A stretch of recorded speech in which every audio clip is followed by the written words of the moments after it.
C'est bien plus qu'un symbole, la cité interdite le redevient vraiment, fermée au public jusqu'à nouvel ordre. Interdit également tout déplacement à destination ou au départ de la ville de Wuhan, épicentre de l'épidémie.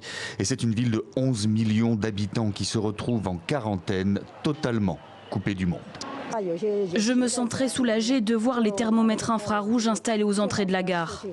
En cette période de Nouvel An chinois, les déplacements se comptent par centaines de millions à travers le pays. Mais là, à Wuhan, les trains sont quasi déserts, les autoroutes fermées, les transports publics à l'arrêt, toutes les festivités annulées. Dans la rue, le port du masque est obligatoire et dans les hôpitaux, les services sont en alerte, le personnel soignant en première ligne. Avec une telle intensité de travail, on éprouve déjà de la fatigue, mais on ne se plaint pas. Nos familles s'inquiètent et elles le sont encore plus lorsqu'elles regardent les nouvelles chaque jour. Je leur dis que ce n'est pas grave, qu'on est bien protégés.